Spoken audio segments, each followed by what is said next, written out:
Okay. Well, hello, everyone, and welcome to the first ever Ohio River Valley Institute Forum.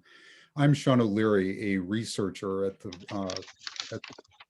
ORV, and I'm going to be joined today by a really remarkable group of panelists who are going to help us discuss the Appalachian Petrochemical buildout, the Shale Crescent, and specifically, we're going to be talking about the question of whether the Shale Crescent is likely to realize the promise of economic renewal that's been held out for people in the region, or whether it's frankly on the verge of failing. And I think it will be an interesting discussion. I do want to mention, though, that the session will be recorded and that everyone who is registered will have the opportunity to access the recording following the session. You will receive an email that contains a link. But before starting, there are a few pieces of information that I should share. The first is that I should tell you a little bit about ORVI because we are a very new organization. We are a think tank, and we're devoted to developing policy in the areas of economic development, energy, and also the democratization of election processes, as well as policymaking and regulatory processes. And in pursuit of that, we're going to be hosting forums like this one. And we also are going to be, from time to time, publishing reports. And we happen to have 3 of those upcoming very shortly that folks in this audience might really find interesting. The first one is going to be released a week from today on February 10th. And it's going to be an economic analysis of the effects of the fracking boom on particularly the 22 counties in Ohio, Pennsylvania, and West Virginia that produce over 90% of the region's natural gas production. And specifically, it's going to be a tale of places that have seen a massive run-up in economic output, but have not seen a comparable run-up in measures of local economic prosperity. And we'll talk more about that later. Then, roughly a week later, we're going to see another report, a companion report, come out that's the product of ORVI's collaboration with the Stockholm Environment Institute. And that report is going to be forward-looking for the Appalachian natural gas industry and what its prospects and risks are. And then finally, in roughly 3 to 4 weeks, my ORVI colleague, Ted Bettner, and his team will have a report coming out on the economic opportunities that are associated with reclaiming mines, abandoned mines, and abandoned natural gas wells, which is both a need for the region environmentally, but also, as I think Ted and his team are discovering, a real opportunity for employment and growth in the economy in many counties in the region.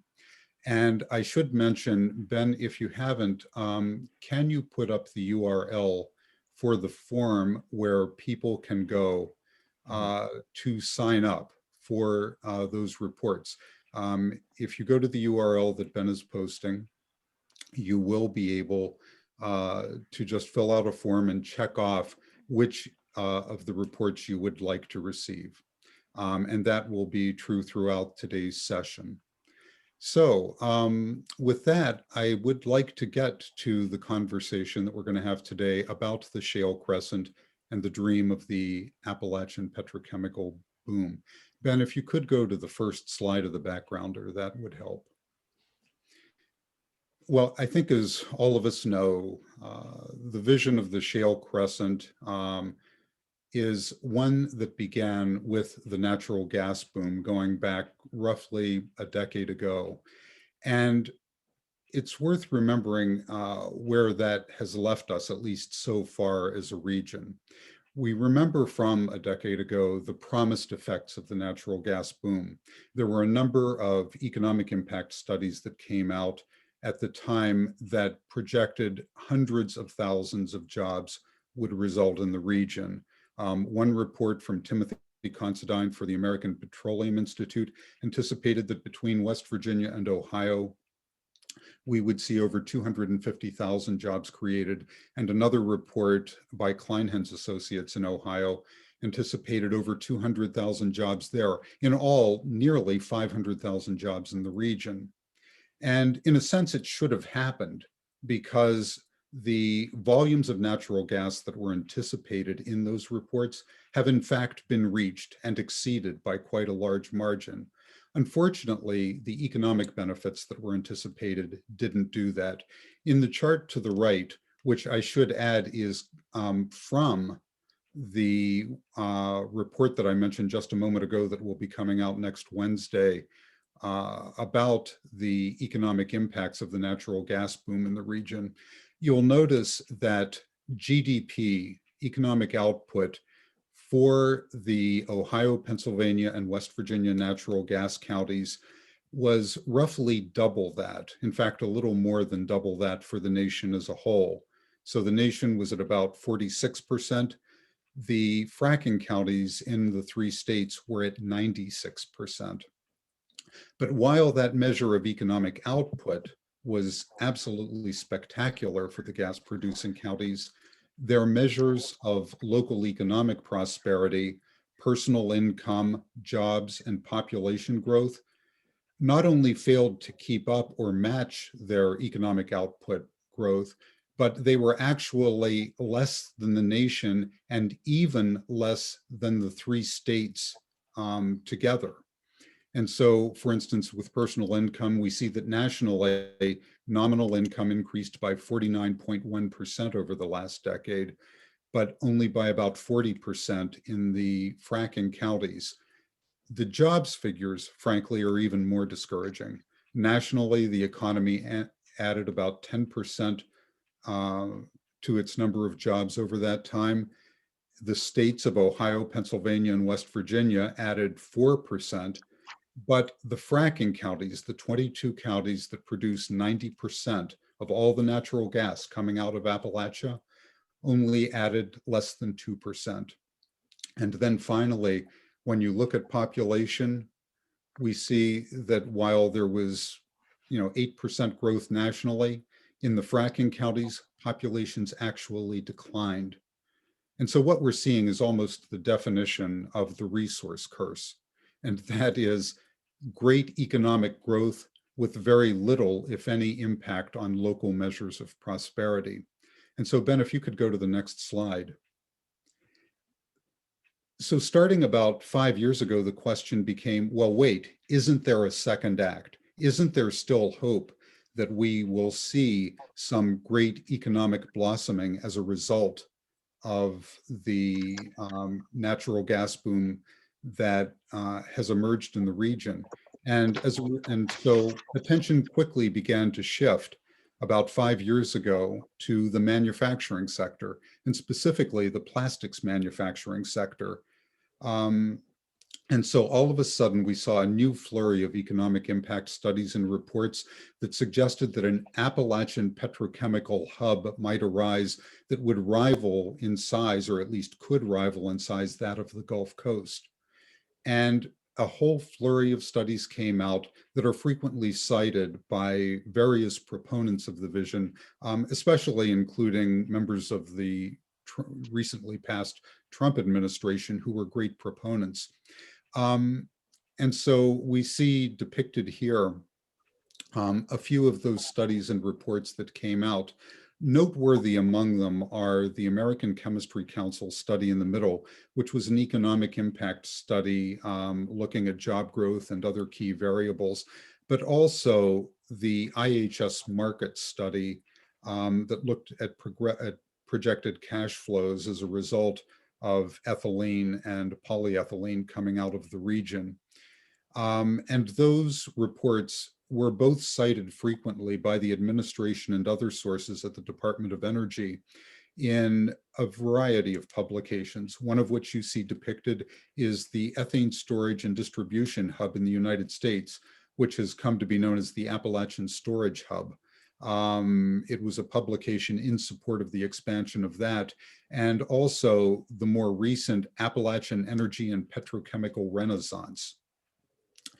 And that publication in particular cited the American Chemistry Council study, which very helpfully put some substance to what this Shale Crescent vision actually entailed. And specifically, the Appalachian Chemistry Council study, which anticipated that this expansion would create over 100,000 jobs in the region, would consist of 9 primary components. It specifically envisioned that by the year 2025, the region would see the advent of 5 ethane crackers in the region, as well as 2 hydrogenation plants, and also the creation of something like the Appalachian Storage Hub, along with about 500 miles of pipeline to tie all of these new major assets together. And Ben, if you could go to the next slide. But 5 years now, 4 years actually, after the American Chemistry Council's study came out, we're in a situation where of those 9 major components that were identified in the study, only one of them, the Shell ethane cracker in Beaver County, Pennsylvania, has actually gotten off the ground. Meanwhile, the other elements that were identified in that study, the other 4 crackers, 3 of them have either been canceled or simply never came to fruition in the first place, and only one of them still has some life, and that is the proposed PTT cracker that's anticipated for Belmont County, Ohio. And as those who have followed the story know, that cracker was first expected to have a final investment decision made back in 2016, but more or less annually since that time, PTT has announced delays in making a final decision.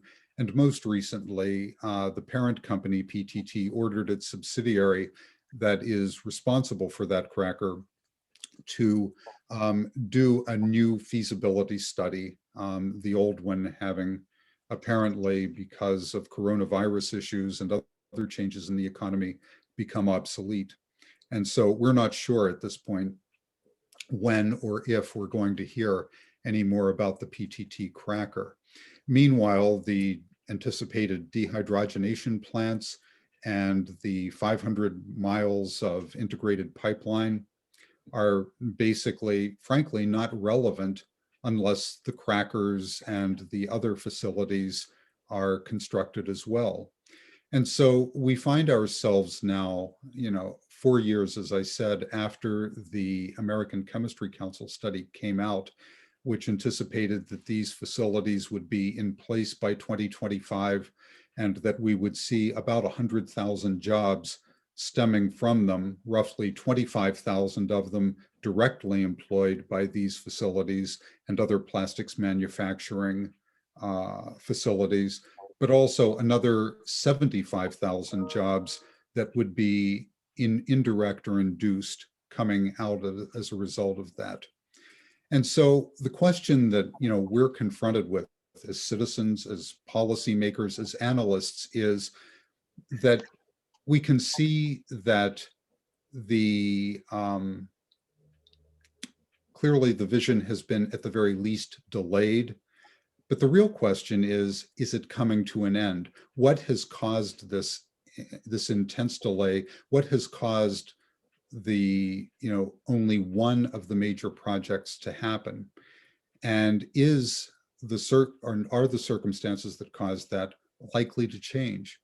And so to help answer that question, we've got, as I mentioned earlier, some rather remarkable panelists to help take us through what is happening in the region and what the likely outcomes are going to be. First is Kathy Hipple, who's a professor of finance at Bard College and a former staffer at the Institute for Energy, Economics, and Financial Analysis. We also have with us Anne Keller, who's an industry analyst and consultant from Houston, Texas, who has worked in the industry for quite a while. And finally, we have John Hanger, the former Pennsylvania Secretary of Environmental Protection and also a former policy director for the governor.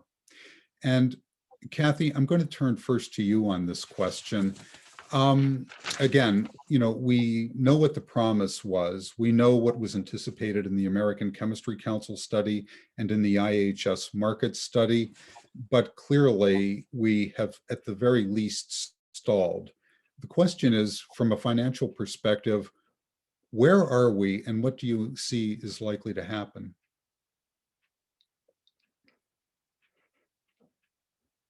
Whoops. Thank you, Sean, and thank you for the fabulous introduction.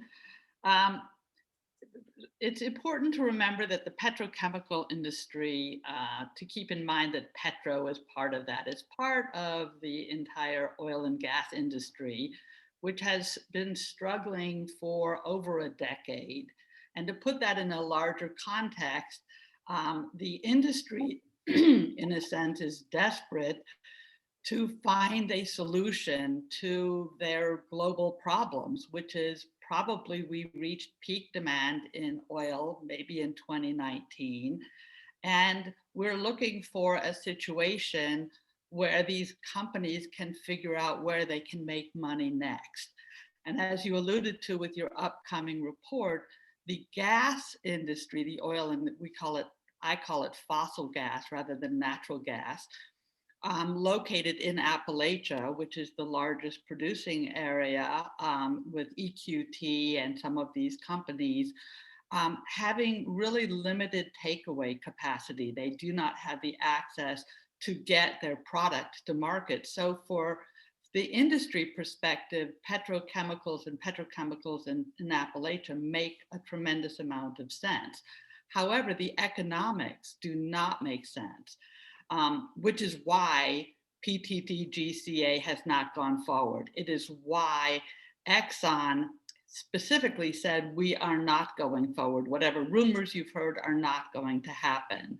So they do have access, as mentioned, in the first or second largest gas producing region in the country. They have access tremendous ethane. So this is wet natural gas for people who follow the difference between dry gas and wet gas. It's ethane, so they have access to a huge amount of low-cost feedstock, which is one part of the equation. Their input is a very low cost. However, plastic prices and petrochemical prices and demand forecasts are very volatile. So in many cases, these are decisions that a cracker plant or a big company would have to make that could cost 8, 10, 12 billion. They often don't tell you exactly how much it will cost to build these. And they take years and years. So companies have to make a decision about what demand will be like in a global market 10 years hence. And they're making decisions. And let's remember that this is an industry in distress. The oil and gas industry globally has been in distress long before 2020 when the pandemic hit. This has been at least a 10 or 12-year decline.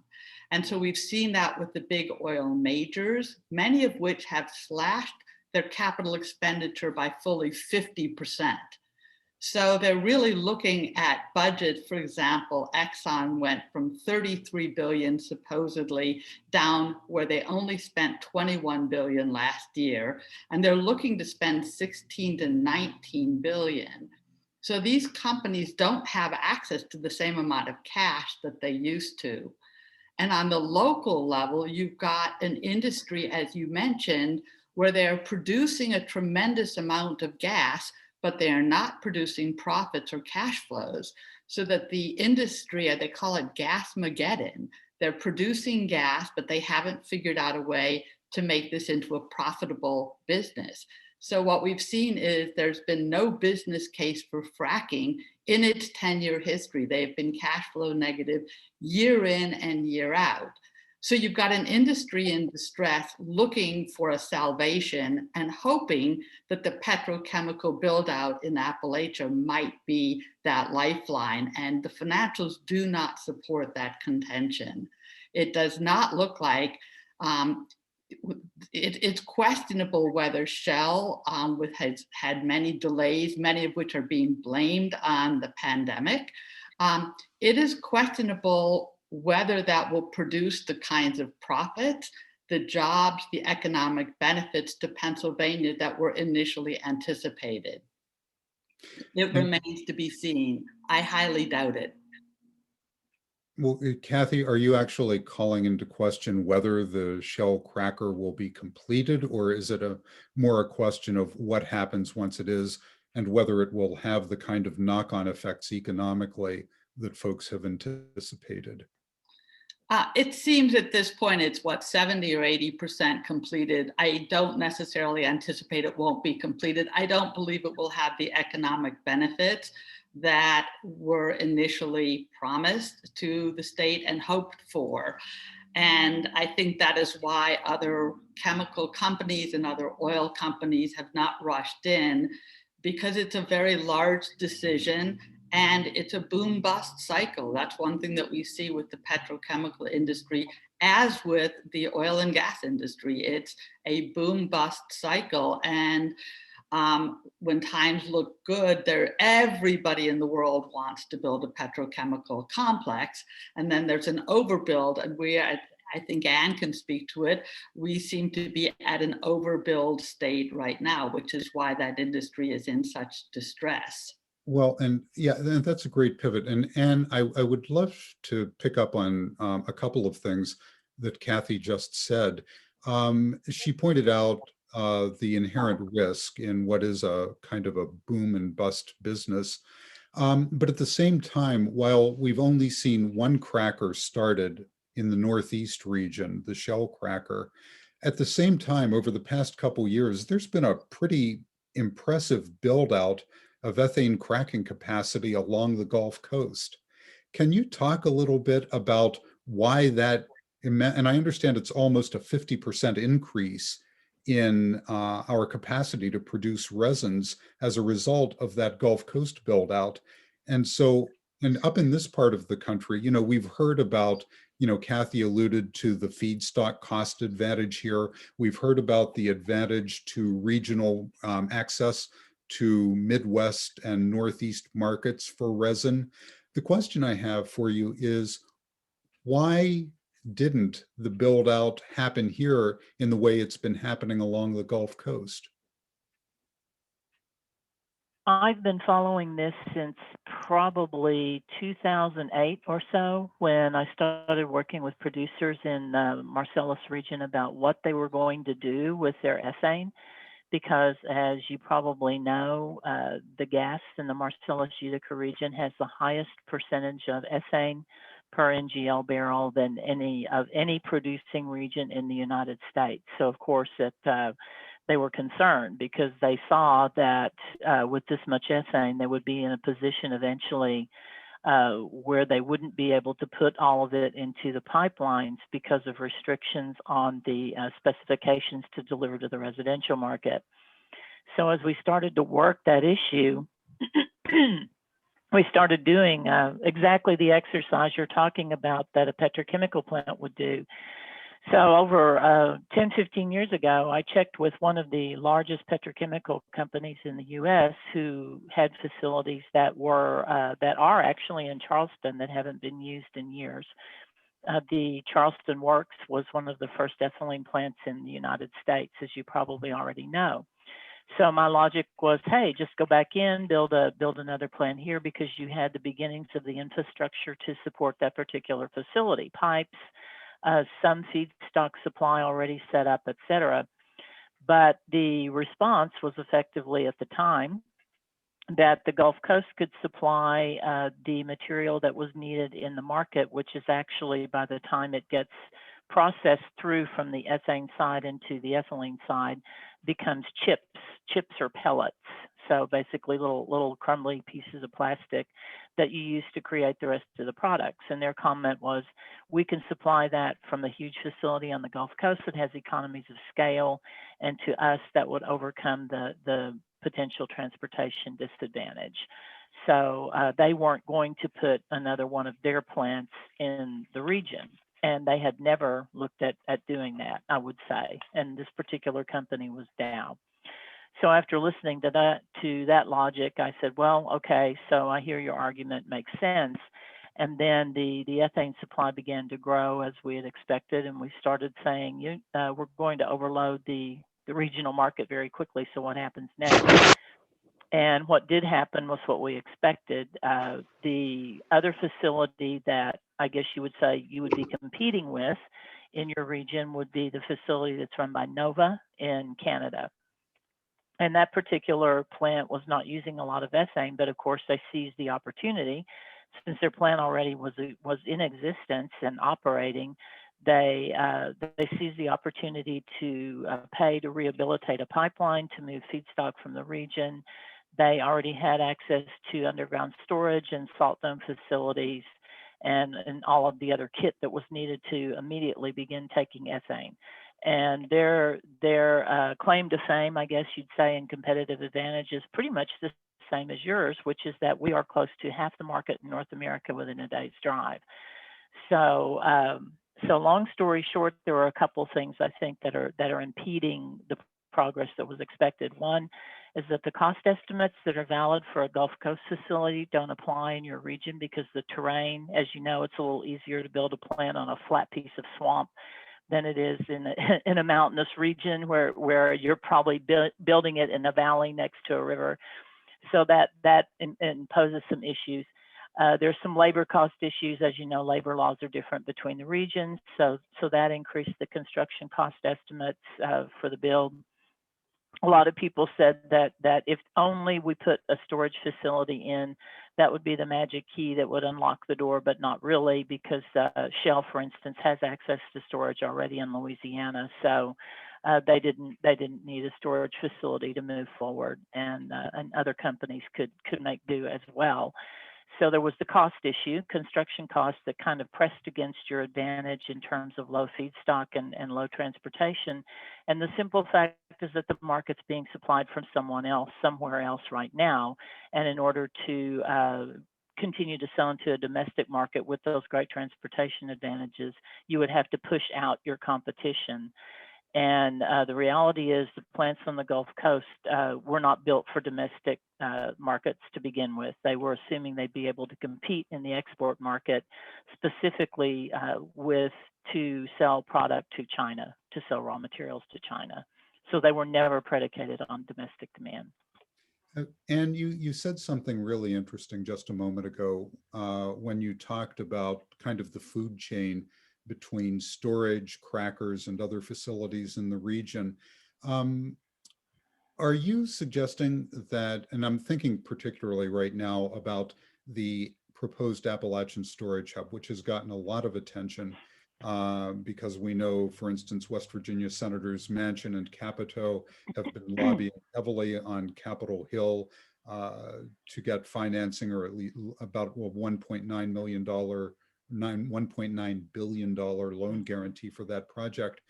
Am I understanding you correctly to say that, if we don't have crackers in the region to serve as customers, is there any rationale then for a major Appalachian storage hub? What your supply chain folks have done in the Northeast is somewhat different from what we did in the Gulf Coast, because we had infrastructure to build on. We had the salt domes. What they've been doing is building. They're not building on the come, in essence. They're building facilities as they're needed.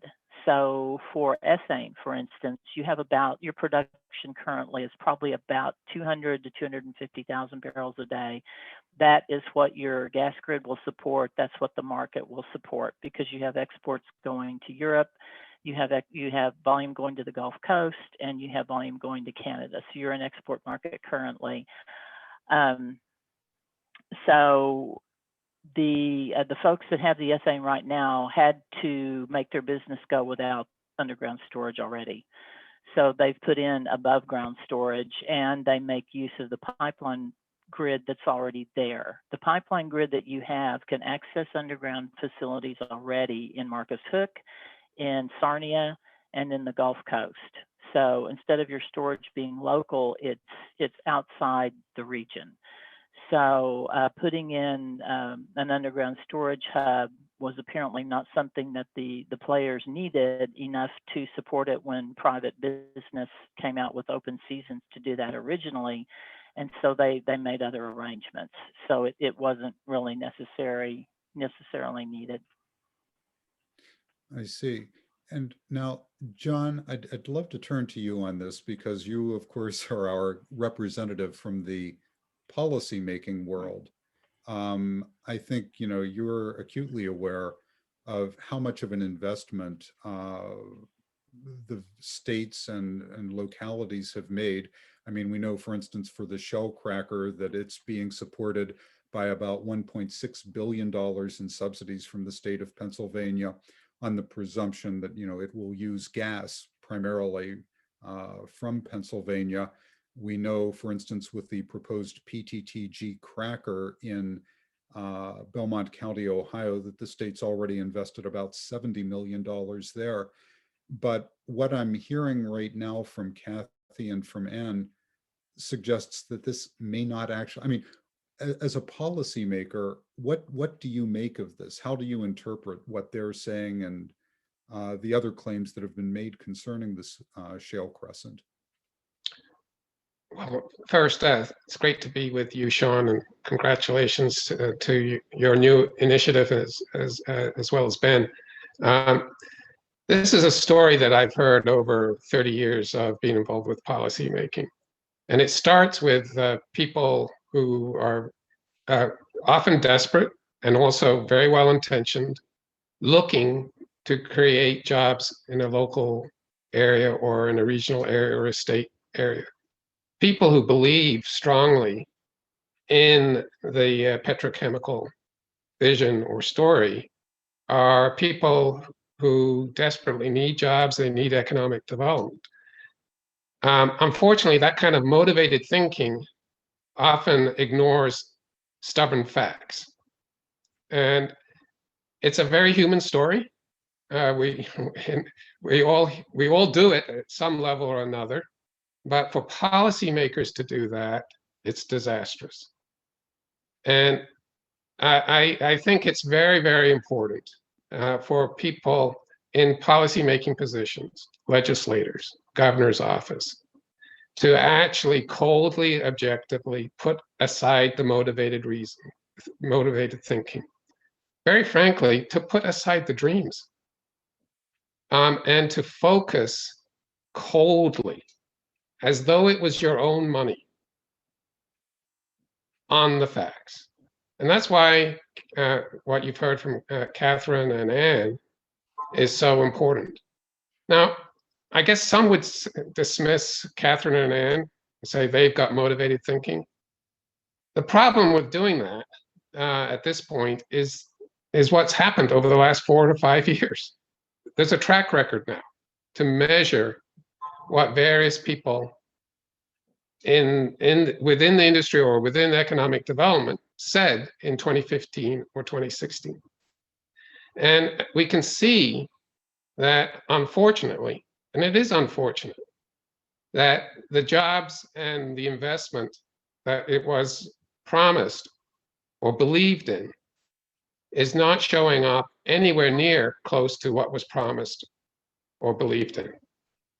The number of projects that have been canceled at this point far exceed the one project that it looks like will in fact be completed.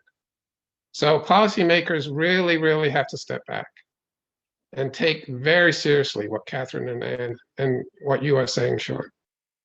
Well, let me ask you what I think, I'm afraid, is a really hard question, but I think it's a really important one. At the outset of this presentation, I did the backgrounder in which I talked about basically the failure of the massive output growth that we've witnessed from the fracking boom to translate into local prosperity in the form of jobs, income, and population growth. I guess the question I have for you is, and you talked, by the way, a moment ago about the need to look at the cold, hard facts. Are legislators and policymakers aware of that failure?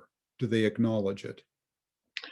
Well, you can't paint with a broad brush when it comes to legislators or policymakers in governor's office or in regulatory agencies. There is a variation in their ability to really factually, objectively analyze. I'm not going to describe anybody who's engaged in this process, regardless of where they are, as quote unquote a bad person. I don't believe that. They are good people that unfortunately often do very bad analysis. And I've explained why I think that happens. It's a very human story.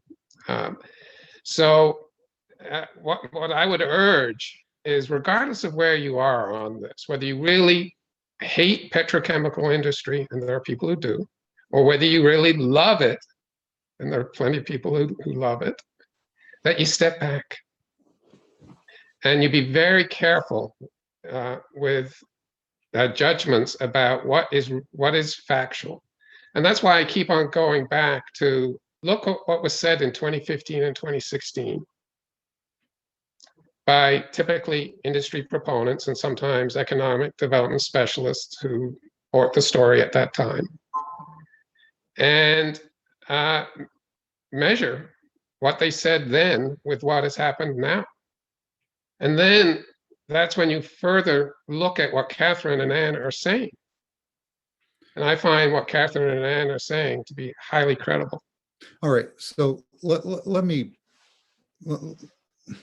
try to make the case here for just a second, and I'd like you to push back or tell me where this goes wrong. We've just, in fact, I was going to say we've just come through a major health crisis that we saw have an immense, frankly, positive impact on some aspects of the plastics industry. The demand for PPE drove demand for ethylene and polyethylene through the ceiling in some cases. We saw prices go up to record highs. We at least temporarily saw margins for crackers and other things. And we don't know how that's going to play out going into the future, but I think it's probably safe to say that we're all going to be more health conscious. We're probably going to be more reliant on packaged goods that require packaging and therefore plastics. That may be true, that may be not. And we also hopefully will soon see a recovering economy with greater stimulus once the newly emergent strains of the coronavirus are dealt with. Might that not recreate growth in demand? And if that growth in demand does go up, is that likely to provide the incentives necessary to reinvigorate the idea of a petrochemical build out in the valley, and starting with probably the PTT cracker? I mean, Anne, is there a silver lining out there just waiting to emerge once we're out from under the virus and the associated economic slowdown that we're dealing with now? I could make 2 points, I think, to point out, because my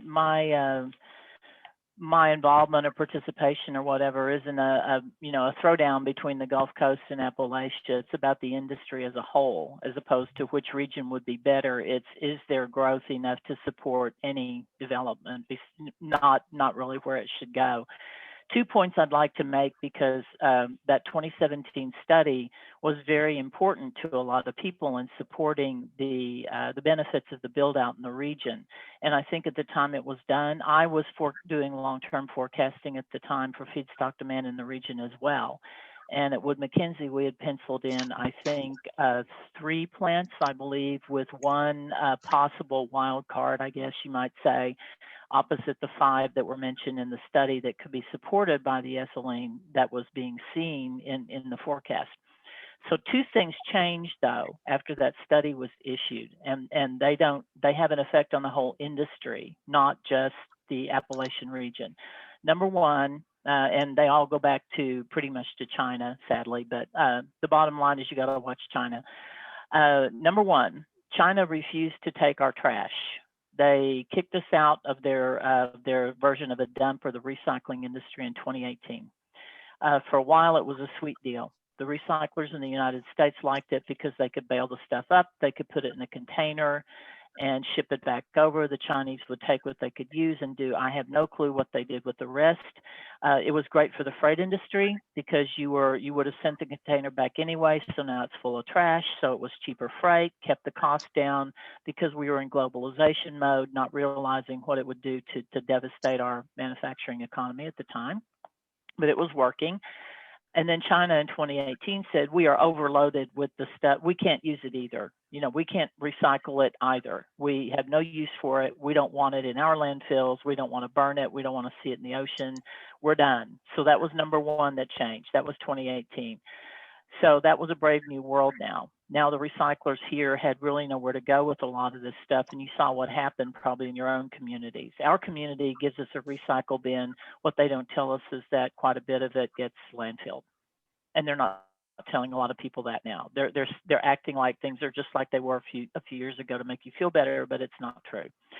So we have all this extraneous plastic, and now we're seeing it in the oceans. We have a lot of issues around that. That's number one. The second one was variant, and what's germane here to future demand growth projections is something Catherine mentioned in one of her reports, which is the future of demand for what's called virgin plastic, the ethylene and the plastics that are made from raw feedstock material.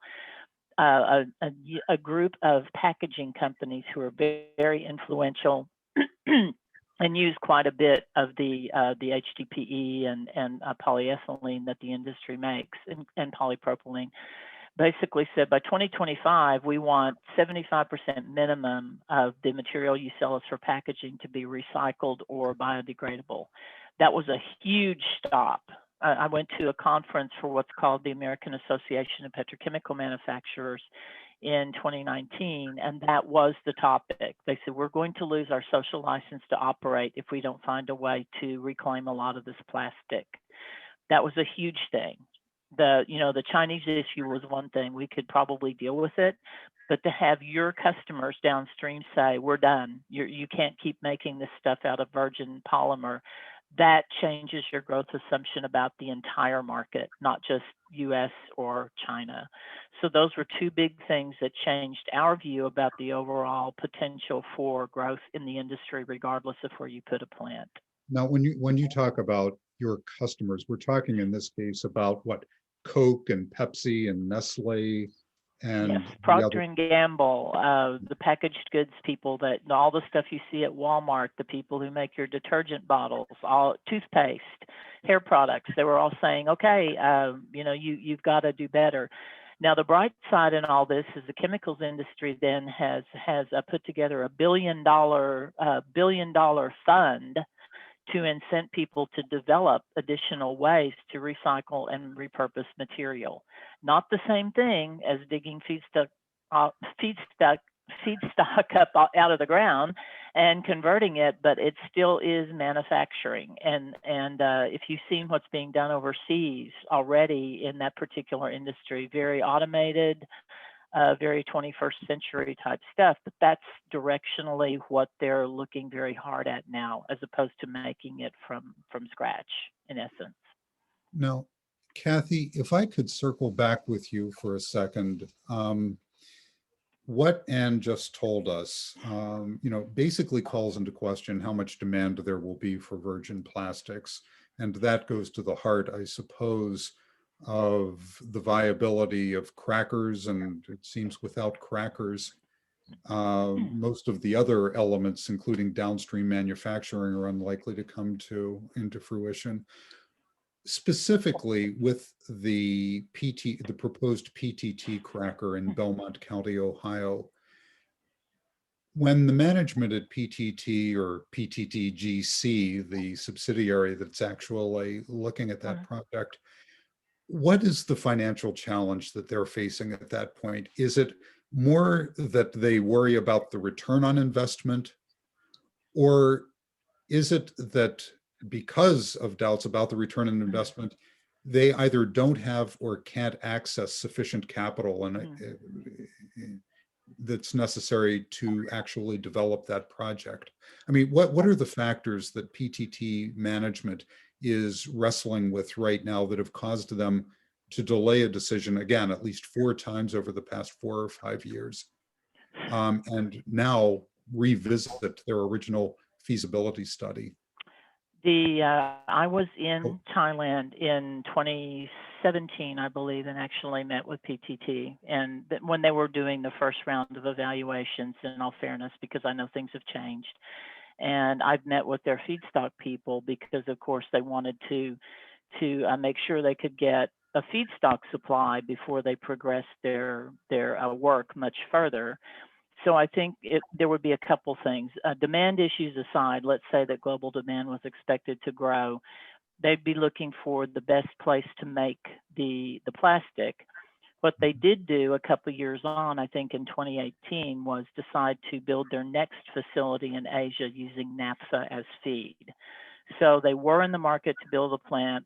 At the time, they opted to do it elsewhere and to use a different feedstock, maybe because they just weren't sure how they would place the material from the plant in Ohio, because if you had Shell and PTT coming into the market, there's only so much plastic that regional market will absorb, and whoever isn't placing it locally will have to export. So to PTT, we would probably be looked at as just a global source, a potential global source of additional ethylene that they might use elsewhere. And so what are the economics of that? You know, the cost to get it to the coast, the cost to ship it by water, and so on and so forth. So that's an additional issue besides just looking at the domestic market that might have affected their decision, well, as opposed to can they get the money, because of course they can if the metrics look favorable. well, and let me turn to Kathy. Kathy, what's your perspective on this? Well, we look at market signals, and 2 of PTT GCA's potential partners have backed out. And remember, PTTG is a Thai-owned company, and as Anne mentioned, if the economics were good, they could probably find the money, but they were really looking to have a partner, and Dalim backed out last year, really not related to the pandemic, because the financials just did not suggest, for reasons that Anne pointed out, they did not suggest that this could be a good investment. So remember, they were talking about a $10 billion potential investment. These things rarely come in on time and on budget. So that's a large amount for a struggling industry. The oil industry, it's really important to remember the backdrop is that is an oil company, and the oil companies globally, whether they are state-owned or whether they're private companies, have been on their heels. And again, this is not just because oil prices were lower in 2020. This has been a decade long. So that every CapEx budget in every consideration, whether even if it's, you know, Saudi Aramco, has got to really be looked at. And every project has to be justified in a way that it probably didn't have to be justified 6 or 7 years ago. And it will be scrutinized far more carefully. And when you start to see these large oil companies writing off 19 billion, 22 billion, and then there's a whistleblower complaint out now with Exxon, for example, saying they did write off 19 billion in their most recent quarter, but that's not, it doesn't even represent the full scale of their possible losses. So we've got an industry, and PTTG falls right into that industry, that is in distress. And that's got to be kept in mind as well. And I think another point in terms of demand, industries, people look at the demand growth, and I found an interesting statistics that coal companies lost 95% of their market value, even though coal production only declined in that time period by 1.5 or 2%.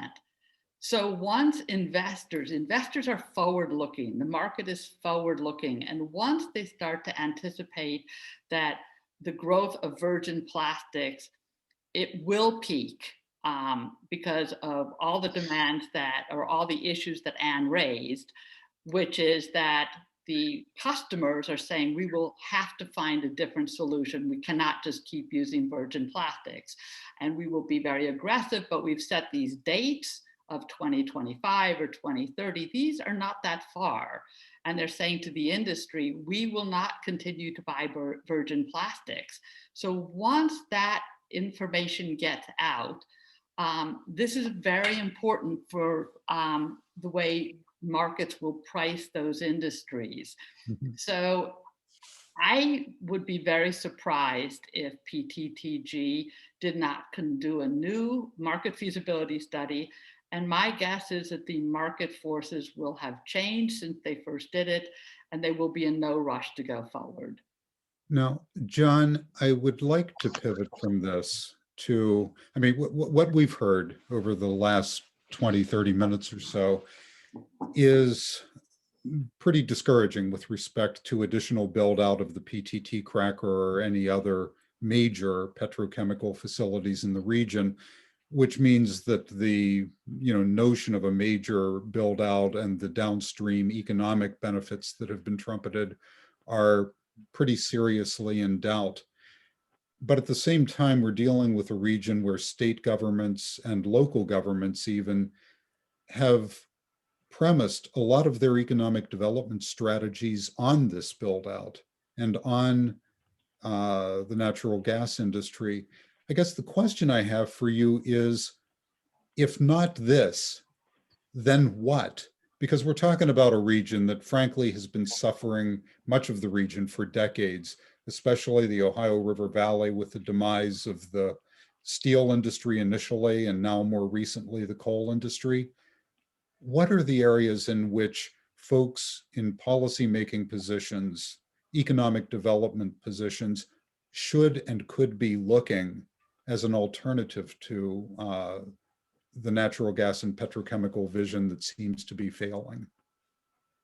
It's a great question. And by the way, it's a question that many in the oil and gas industry are asking themselves for the reasons that Catherine was saying. I mean, there is a huge red ink showing up on balance sheets. There is investor flight, frankly.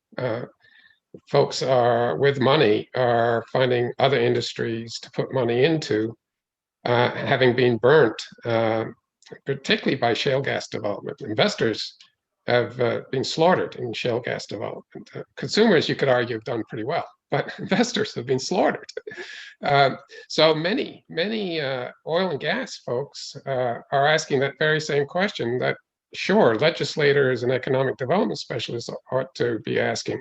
And just to pivot from what some in the oil and gas industries themselves are doing to what I think is a path for the region, take a look at what the European majors are doing.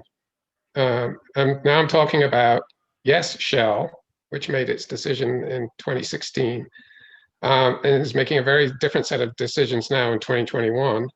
And BP and Total and Equinor, just about the entire majors in the European oil and gas industry are moving to clean tech of one sort or another.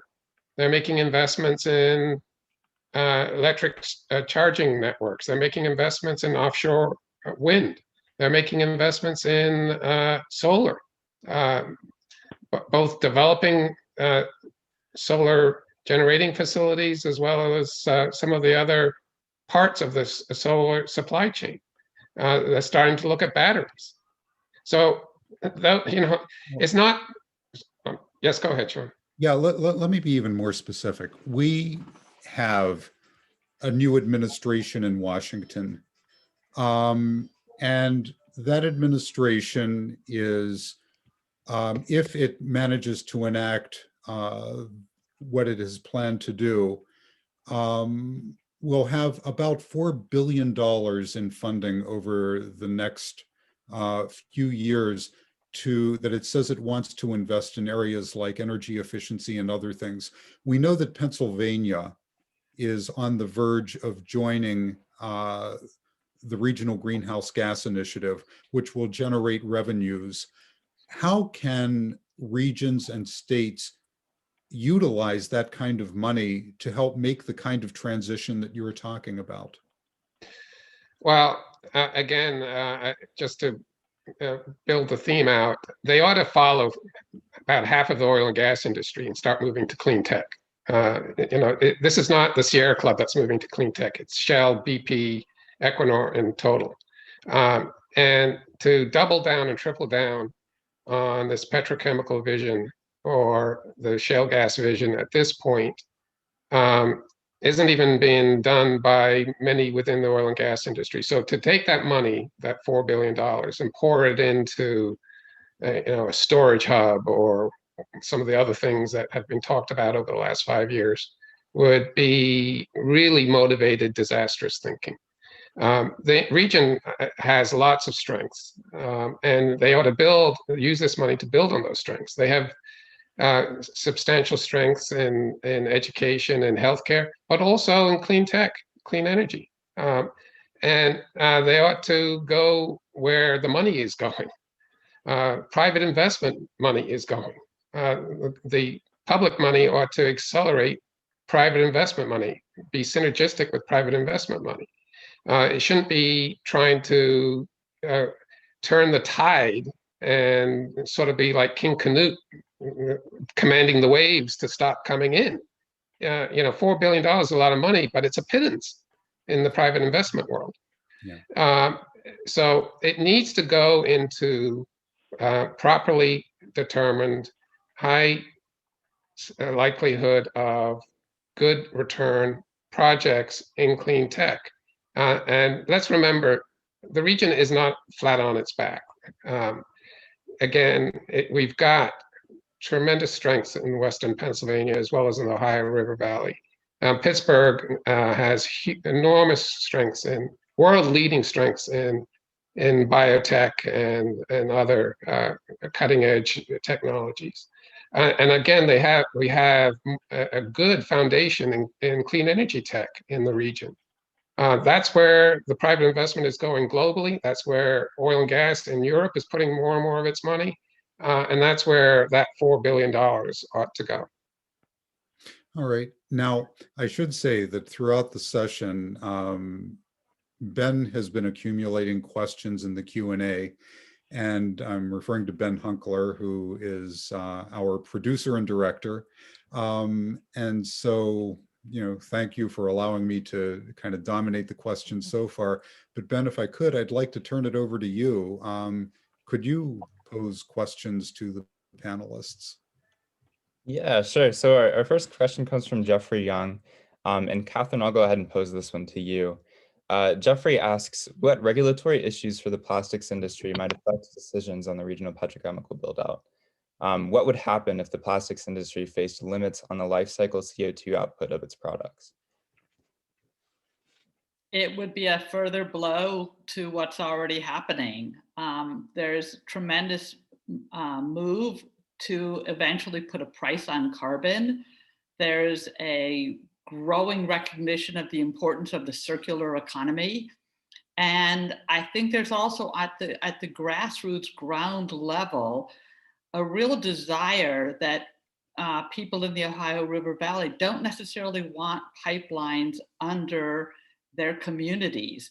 They don't want petrochemicals built necessarily. The lure of jobs, as John referred to it, is very, very strong.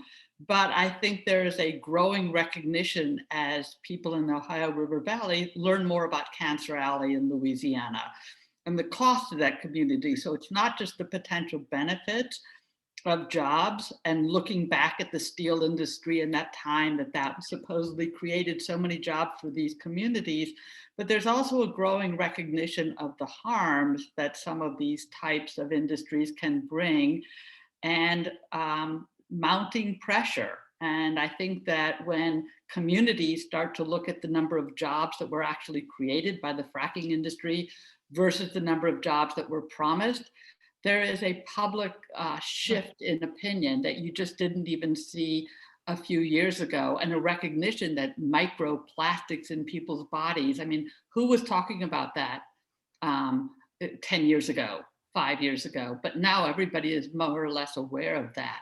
So I think that the increased regulatory pressure would deal another difficulty to that industry for virgin plastics. Yeah, Ben, more questions? Thank you, Kathy. Yeah, this next question comes from Kelsey McNall. Kelsey wants to know about green hydrogen. How does it come into play economically in this transition to clean tech? Is it a greenwashing scam, or does it have real promise? John, do you want to speak to that?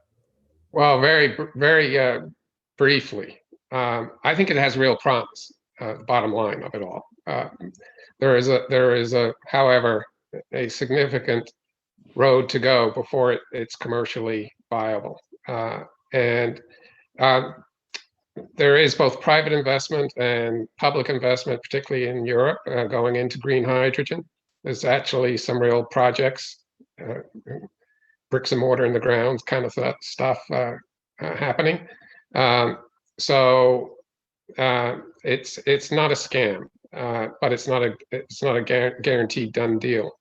It offers a way of meeting, potentially at least, some of the very difficult energy peaks that we see on particular days, a really cold day or a really hot day. So it offers some ability to get to zero carbon solutions literally all the time.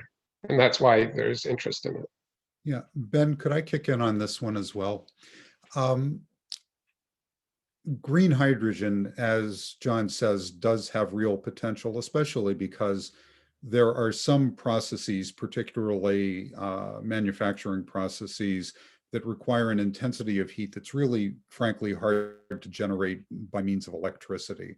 And then there are also other functions like shipping and other kind of heavy-duty transportation challenges that hydrogen is potentially well suited to help facilitate. But at the same time, I think I heard the word scam in your question, Ben. What people need to be aware of is that there are multiple ways of manufacturing hydrogen. And right now, the predominant method of manufacturing hydrogen is to derive it from methane. And the problem with that is that, of course, when you're deriving it from methane, the process used to manufacture it creates just about as many greenhouse gas emissions as if you were burning the methane itself. And so what people need to understand is that there are different kinds of hydrogen. John specifically alluded to green hydrogen a moment ago, which is made by electrolyzing water and powering that process by means of renewable resources like wind and solar. In that way, hydrogen can be made totally free of greenhouse gas emissions.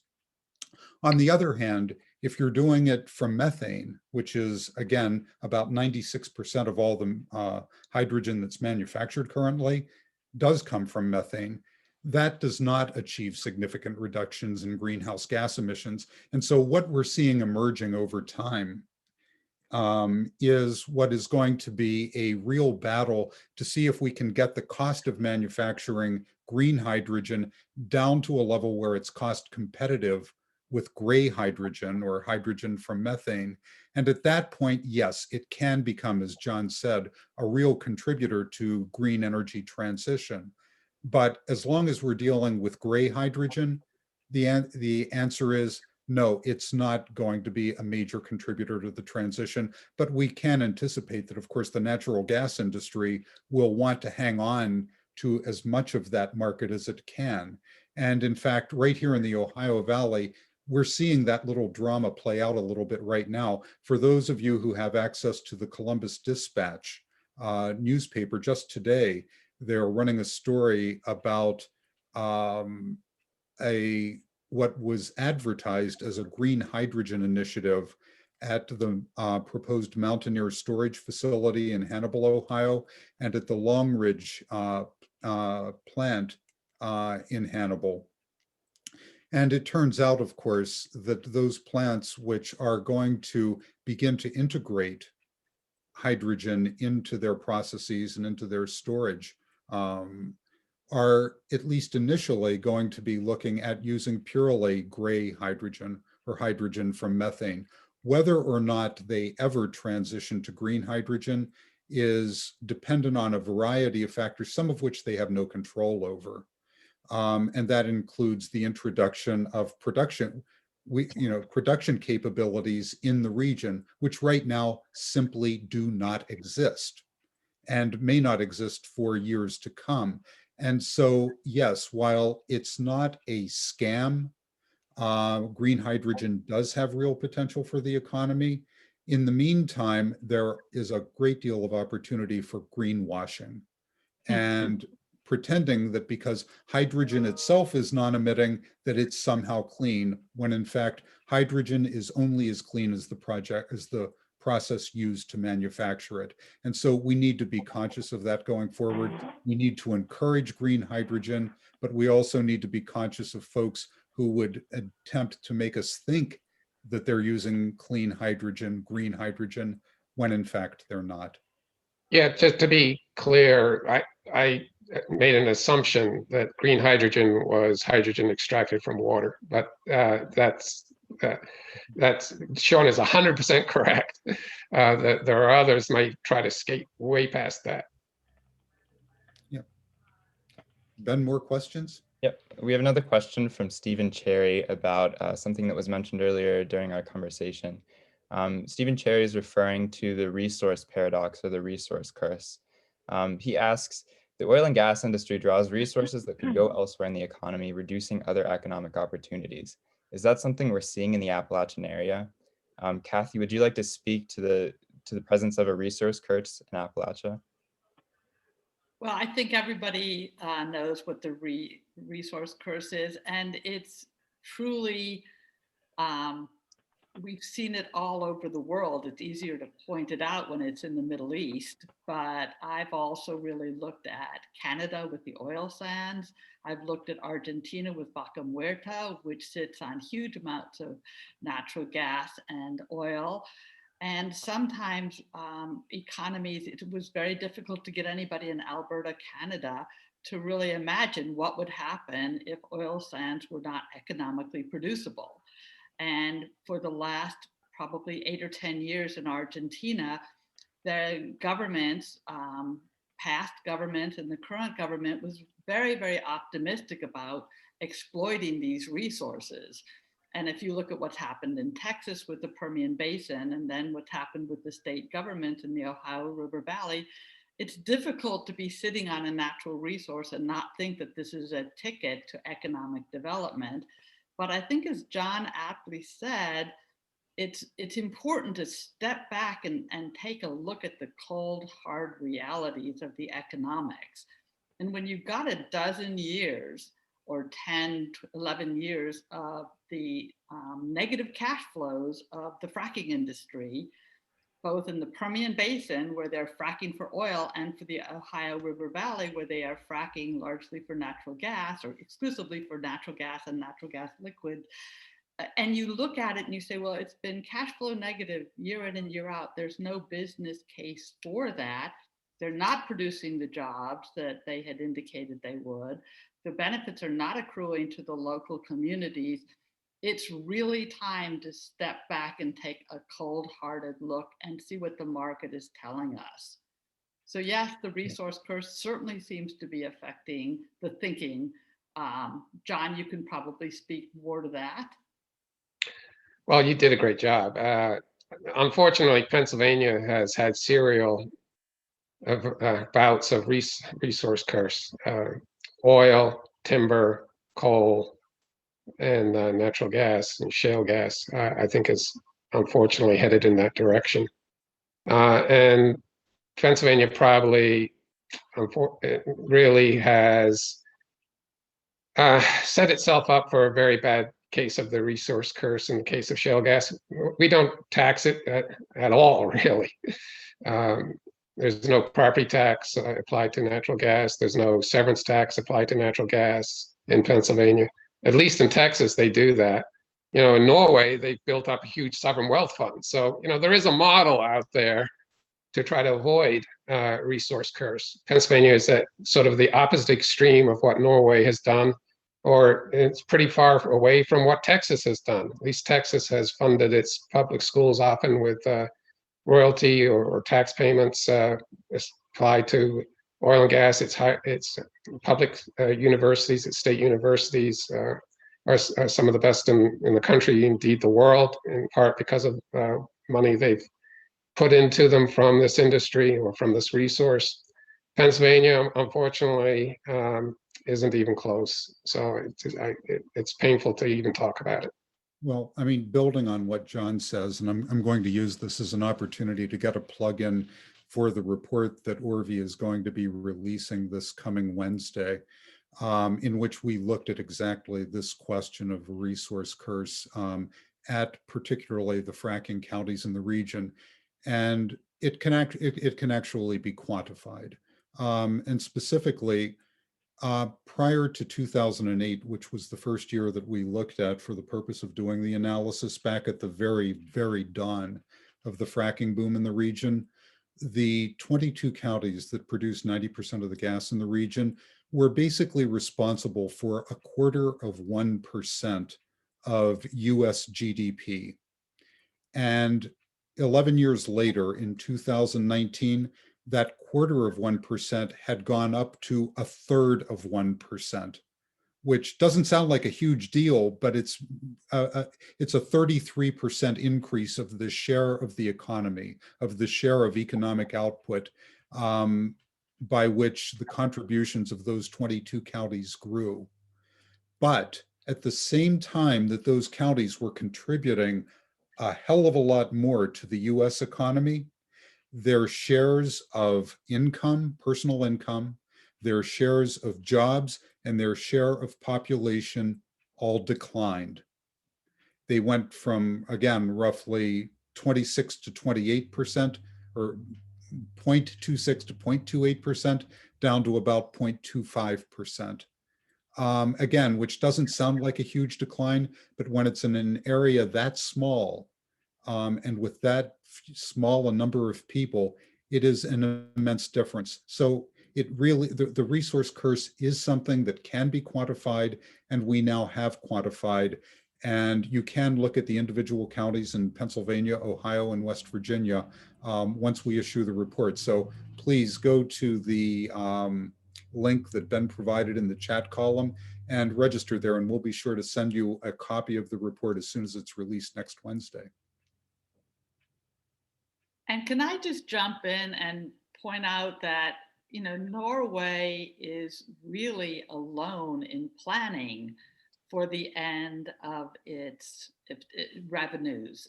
It is almost, Danish oil and natural gas pivoted. That was a state-owned oil and gas company, pivoted to being a huge wind company, and Ørsted, and that is very unusual as well. In general, most countries that sit on a natural resource suffer from this, and I think Norway is a leading example of a country that dealt with it in a very different way than virtually every other country on the planet, as far as I can see, has dealt with it. Correct.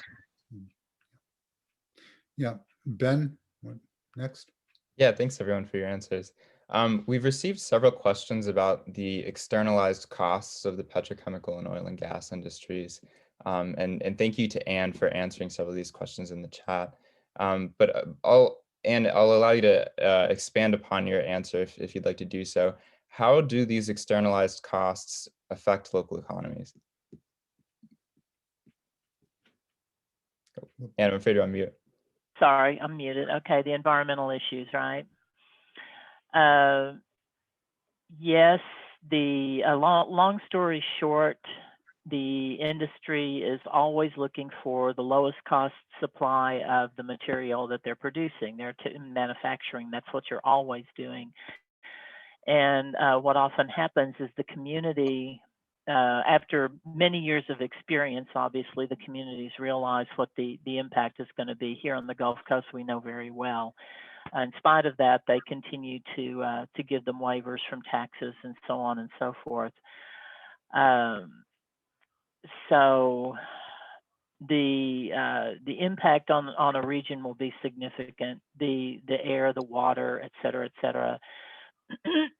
So recognizing that going in, you need to be aware when you are making your deal with these facilities that you consider all the costs, because they're well documented and well known. And keep in mind that these are businesses that can split a molecule apart and rearrange it, and a business that could literally, if they wanted to, and they wanted to spend the money, could literally make crude oil out of gasoline if they wanted to spend the time and the money, can also clean up the air and water. So be aware of that when you cut your deal. That's really all I would say about that.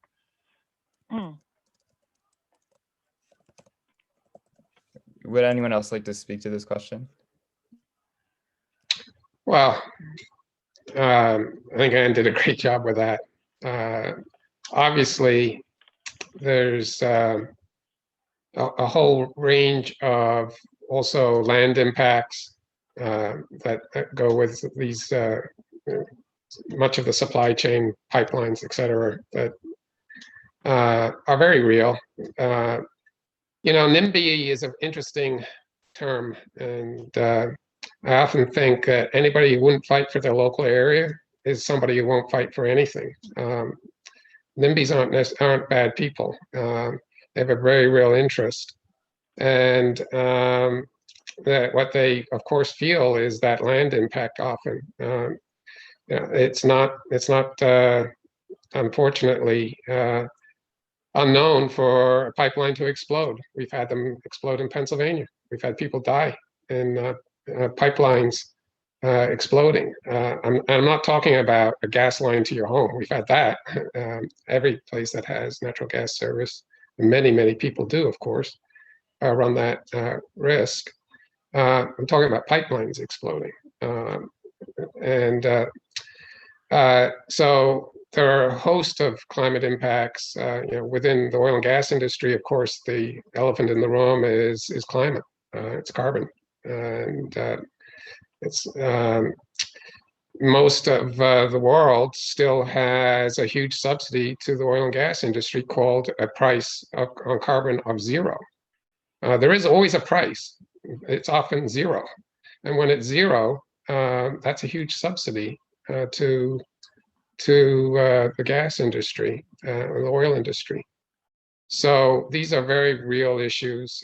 It would be interesting to see what would happen to the oil and gas industry and the petrochemical industry, frankly, if these external environmental climate costs were internalized to the price of the product. They're not internalized to the price of the product. And as a result, investment decisions are distorted significantly.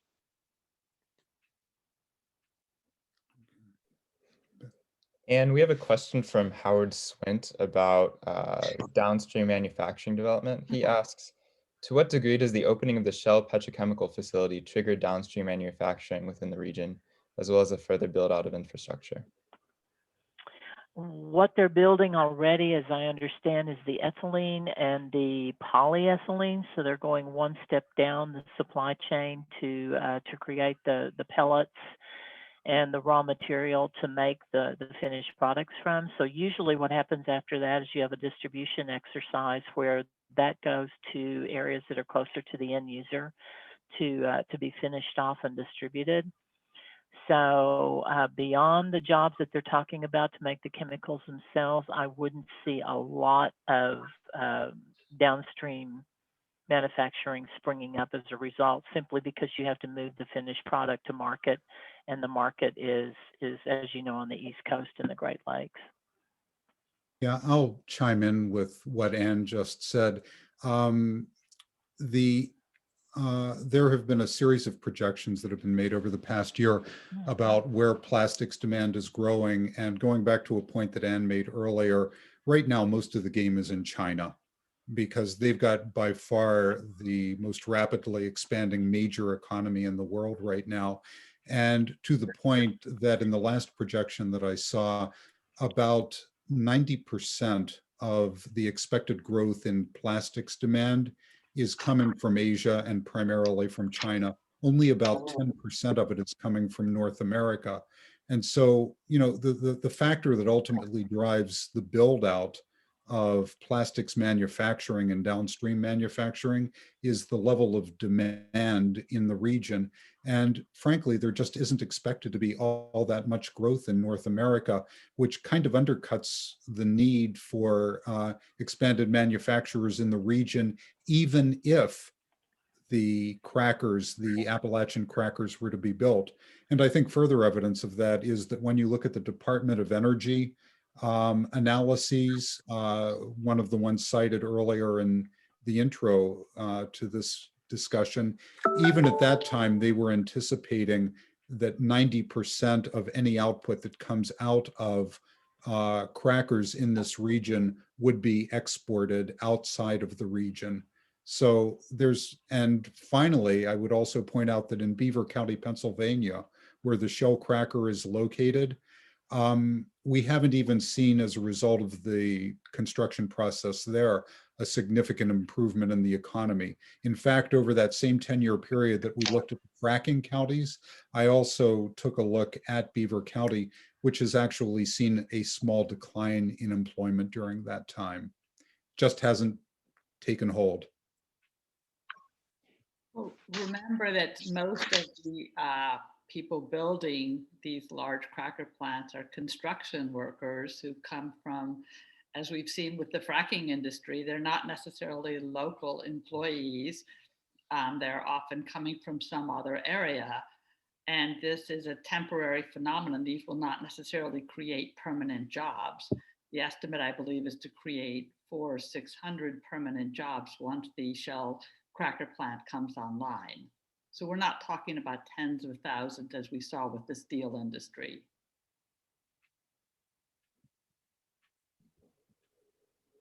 Thank you all. A quick question from Daniel Savory. Daniel wants to know about the market for methane and methanol. And can you chime in? Methane and methanol, right? You know, I've seen some moves in the direction of trying to encourage more consumption and production of methanol.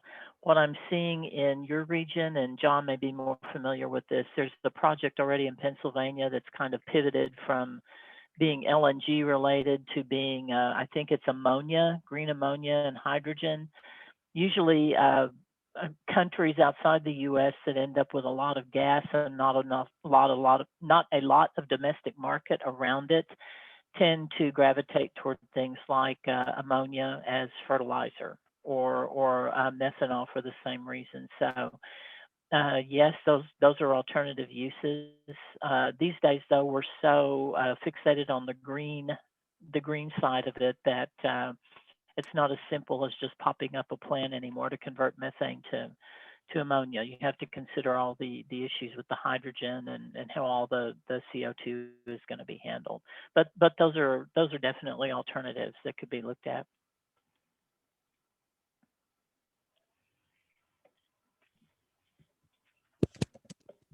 I will say that the primary market these days is also moving away more from the fixation on the ag market to transportation. And I think you've probably seen some things about that too. Somebody asked a question, Ben, about the local resistance and how important that is. Mm-hmm. I think that is something that is showing up more and more in oil and gas company financial reports, is that this has become a material risk, that climate has become a material risk. And there's something called the Task Force on Climate-Related Financial Disclosures.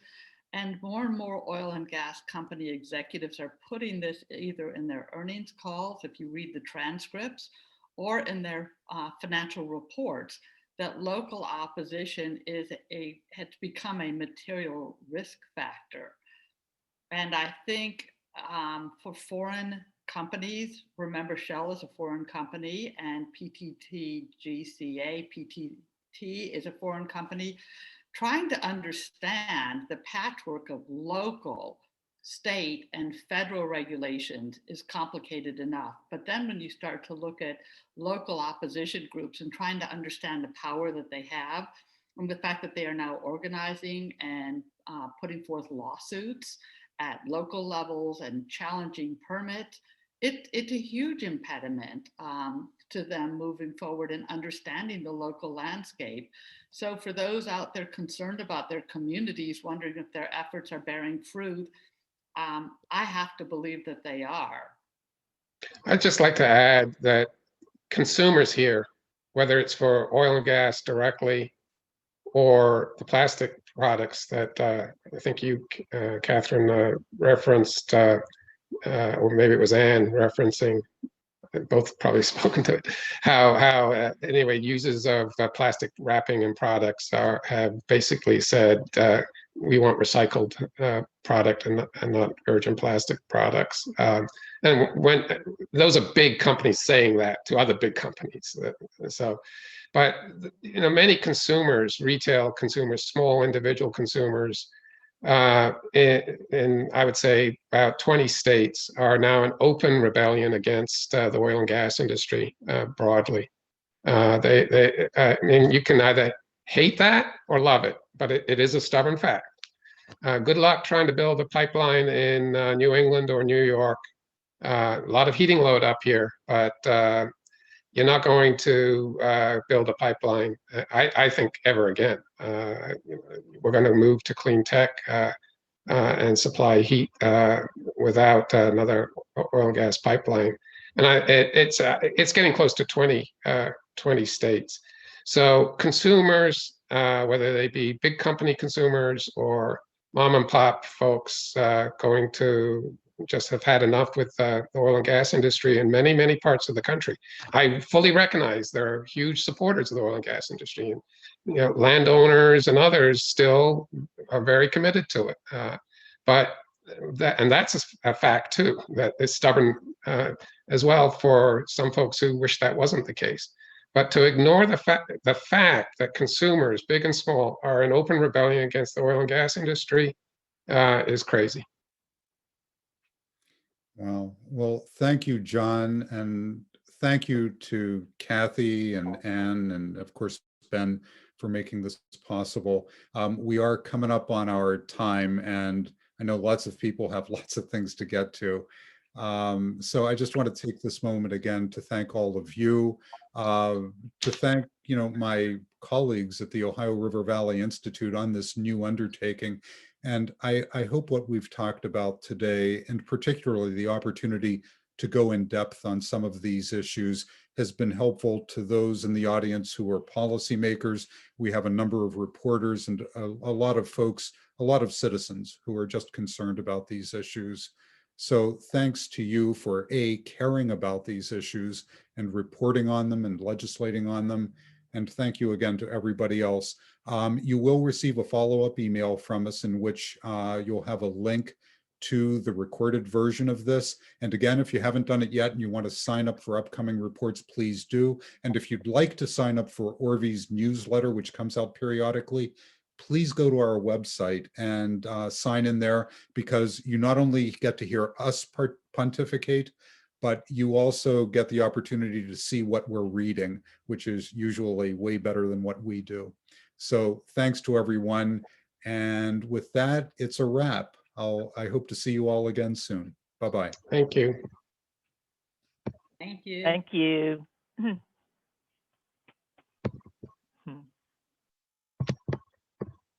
Oh.